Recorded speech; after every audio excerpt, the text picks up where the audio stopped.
picture if you can. Oh no, what is it? That's my mom. It's me, my older brother, and my mom. Oh, look at me. That's you. How old are you? What's terrorizing. This is my kindergarten graduate. So I kept this snap because my grandfather, he was a really active guy on Facebook. So my grandfather was one of those, I consider him a traditionalist. He was someone I looked up to because he was born in 22, and he was one of those guys, or one of those people that they lived in the truly traditional Mi'kmaq kind of way of life. And then they got to see that transition to what we have now. Like, they saw the world change before their eyes, things like conservation officers limiting what you can catch, and like out of season, in season, all this stuff was foreign to him. So I've always looked up to him, and one day he like posted this as a profile photo because once he got older, he got into social media like you wouldn't believe. Like, he was updating his Facebook status every day, and like, just telling stories, and got a lot of attention. And he was actually on Land and Sea once too. But he posted this photo, profile when I was like in university, this photo of me, and he wrote, the little caption was like, "the future professor" or something, because he like took me under his wing because he saw I was really interested in the culture and the way of life. And when I saw that was like a really big boost for me, because like, when I came here to university, I really wasn't sure if this was right for me, and I was kind of planning on maybe going back home and stuff.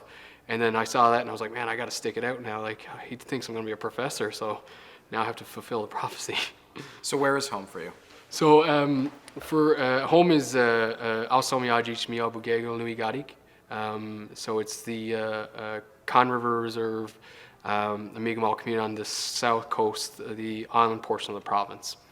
It's about 800 to 900 people living on reserve, including my family, and I think about 1,000 to 1,200 off reserve currently. How old were you when you decided to come out to St. John's? I think I was 16 or just turning 17, like when I came here to St. John's, 2006, 2007, I think. You're from this province. What was so different? What were you really testing out to come here? I think, when being from Con River, it's different.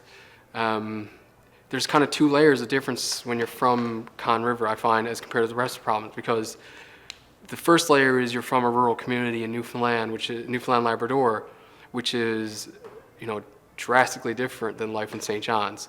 So just the pure shock value of coming to a town that's, well over 100,000 people, when you had 100 people in your school growing up, that's a big change.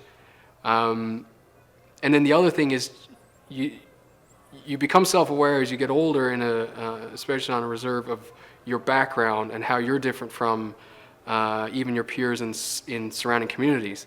You don't speak like them. You have different traditions than them, and then that gets amplified. I felt like when you come to a bigger city. The big thing about being in a small community, specifically a small Indigenous community, is there's such a tight-knit. It's such a tight-knit group of people that everyone's in everyone's business, for better or for worse. But you have that kind of that sense of belonging. People are looking after you, even if they are nosy at times, or nalig, like we say in Mi'kmaq. And then when you come here to town, you just fade into a sea of people. So did you feel that way when you got here? Yeah, I definitely did. Like, when I came here to university, I lived in residence, which itself was a huge change. Like, having a roommate I never met before, and all these new people, eating and spending so much time with these new people. That alone almost made me feel like I was, fading into the background. But then other things like just going to a university course that had 100 to 200 people in an auditorium was terrifying. You're afraid to ask questions because, again, when you grow up in a small community, you can just bawl out to the teacher if you had a question. Here, it's like, you got to build up confidence just to raise your hand.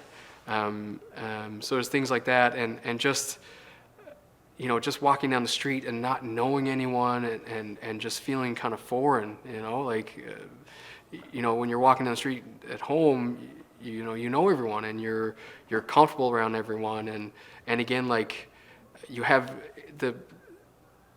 everything from the humor to something as far as just the traditional values and your mindset is not shared with anyone here in town.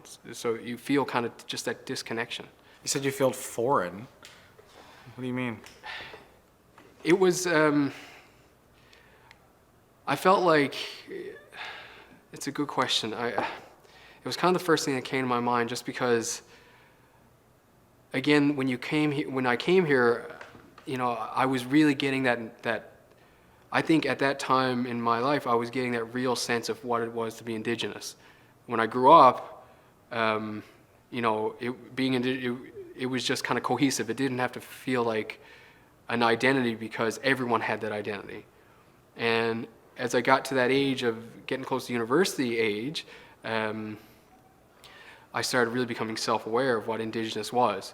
And then I get uprooted and come here to St. John's when I'm really starting to become more entwined with who I am as an Indigenous person. And that all fades away. I feel like, I'm the outsider because, because of the language that I've learned, because of, not necessarily the way I look, because, I don't look like a typical Indigenous person, but just because of who I am and my last name and where I'm from, it made me feel like I was a bit just separated, by a few degrees from the rest of the group. I'd still feel in a way that, we're all Newfoundlanders and Labradorians, but it's just I had that added element of, but also Indigenous, if that makes sense. What did you look like? Or what do you look like? What in your mind's eye? I feel like I look like just like a normal white guy. I don't talk like someone from a reserve, I don't think. My father is Mi'kmaq. The Jeddore surname is a Mi'kmaq surname. My mom is non-Indigenous. She's from St. John's, Black Marsh Road represent, and she moved down to Canada as a teacher. And so I have that phenotype of I feel like predominantly a European kind of look. So do you feel like your appearance or the way you speak, the way you navigate things, do you feel like it fits into any of these windows or any of these identities? I think that I grew up at a really odd kind of crossroads, or I don't know what the term is, but I feel like I grew up in Conn River because the way I looked, I had to prove myself a bit more. That's why I was so, the language was so important to me, preserving culture and traditions was so important to me, spending time with the elders and on the country, all that stuff was so important to me, not only because I found it interesting, but because I felt like at times, I wasn't Indian enough for the reserve. And then I come here, and I feel like I'm, too Indian for the Newfoundland demographic, which kind of sounds a little odd, but it's like I found that I didn't really fit into one specific area. I feel like my mindset, the way I think about things, my culture, and the traditions I hold dear to me, the respect that I've been taught from the people in the community, and of course the Mi'kmaq language gives me a Mi'kmaq identity. And sometimes that can be hard to translate externally, I think. So I feel like it's hard for me to fit into a box. Are there any examples that you think of where that manifested, where you felt that your identity was very different? I think for me, again, being someone who I consider as what people say white passing or whatever the term is, I felt like I was able to look behind the curtain of how a lot of people felt unfiltered and when they thought they were among their own kind. When I came to university, I felt like there wasn't again in 2006, there was an Indigenous presence, but it wasn't amplified, it wasn't celebrated as much as I felt like it should have been. So I got involved with, the Aboriginal Resource Office and the St. John's Native Friendship Center and sat on boards and things like that. And one specific time I was on the Senate as like a student representative, and we were going to the Senate meeting, and I was behind some faculty, people from the faculty, and I think the thing that was kind of making its rounds at Memorial at the time was how we wanted accessibility to areas to smudge, using traditional plants and using the smoke for cleansing purposes, and, spiritual ceremonies. And of course, there's occupational therapy or occupational health issues with that. So we were trying to navigate those waters to make areas accessible to students. Again, just to make them feel a bit more connected to their home. And when we were going into a Senate meeting, I could just overhear what they were saying, and I heard the smudging thing, and then I remember one gentleman saying that we've already given them so much, how can they ask for more? And I was absolutely floored, to hear that, and I'm sure they saw me, so again, I was just kind of blended in with the rest of the crowd. I felt like, for people who have had so much taken away from us, and who've been beaten down by, societal, governmental, colonial bodies, that the fact that, we're only now trying to get some of that back and using things like smudging and access to smudging at university centers, areas for higher education, that people thought like that, it was just absolutely disheartening. And that was, one of the first times where I really got that access to, at that time was a real life comment section of a news story, which we see now, right? When you read news stories, people are kind of masked behind the keyboard, they can say what they want. That was the first time seeing it in real life where people just, you could put a face to, that type of thought process. What did that do to you? What was its impact on you other than being floored in that moment? How did that shape, where your head was at following? I took a step back for a while because it just took the wind out of my sails because, I felt like we were doing really good work, and I still think, a lot of great work has been done with the university here for Indigenous issues. But it's just one of those things where, you think things are going well, and then just something just sets you back, and that's what it did for me. And it reinforced that notion, like I mentioned earlier, I guess, about being a foreigner, feeling like a foreigner. It's on your own land, which, and I mean, foreigner's not a great term, but it's just like that, one of those kind of gut-punching terms that's how I felt.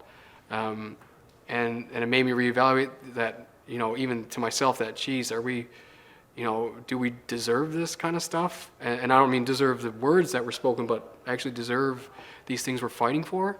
But luckily that I was able to shake that off because, again, I surrounded myself at that time with a lot of good people, people that were interested in social justice and advancing the narrative that we need to make spaces available for Indigenous people in universities and everywhere. Because, we've lost so much. Where was it, or, have you been able to find a source of connection here where you feel like you're a part of it? Because you've been here for a while now. You came here in 2006. That's a long time. And now, you stuck around. Yeah. Where are you finding connection here? I feel like I found a connection with the medicine. I think the people I work with, other residents and staff and people at the hospitals here, kind of gave me that purpose that I had as a university student, trying to advance Indigenous issues and bring that to the spotlight. I think that I kind of found that in medicine as well, being able to help people in a different capacity. Medicine wasn't what I wanted to do either, just like I still wanted to be a photographer when I was here in university, almost until the very end. But I was pretty well voluntold by Chief Mizell Joe to become a doctor, and that's he placed it well, kind of by plotting it on a graph where I was trying to figure out what I was going to do, and he surmised it well by saying you have to plot the things you're interested in against the things that are needed in our communities.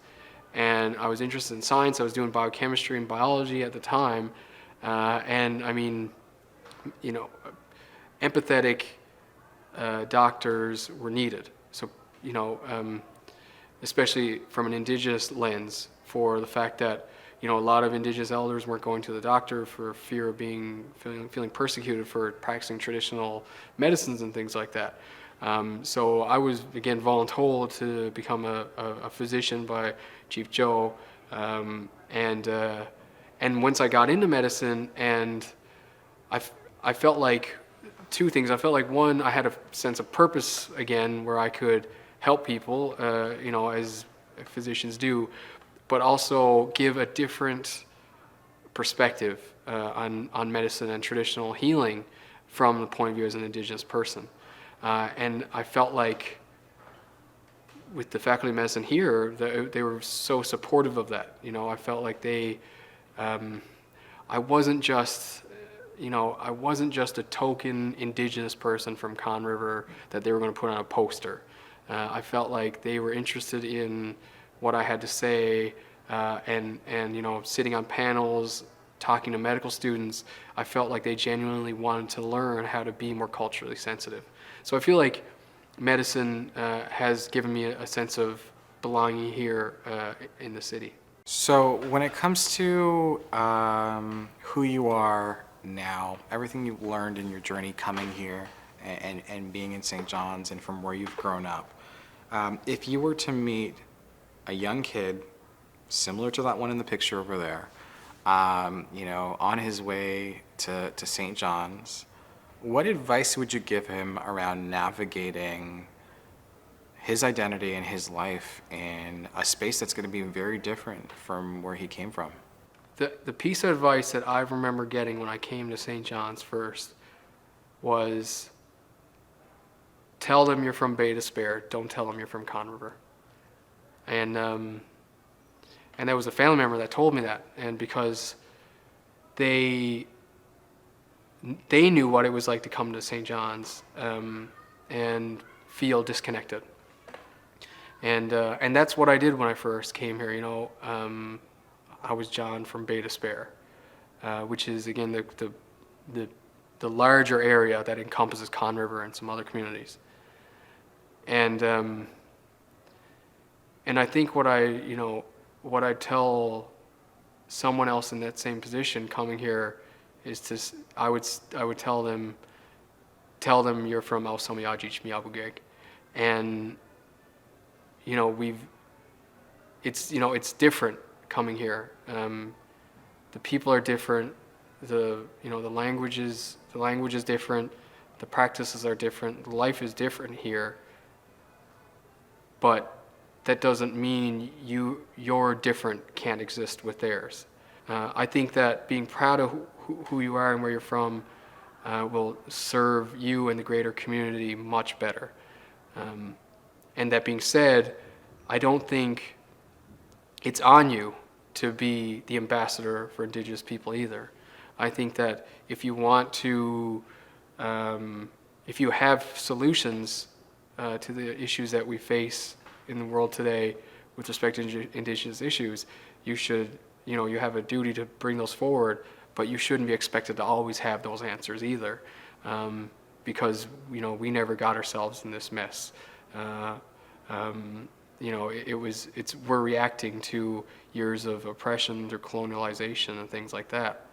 But I think overall, coming here, just be proud of who you are and where you're from. And there are so many good people here. I've met so many great people in St. John's who, for some reason, I don't know why, but they enjoy learning from me, and I'm more than happy to teach what I know. And there's a lot more good than there is bad, and you'll experience the bad regardless of where you are. but you always look for the people that are willing to listen.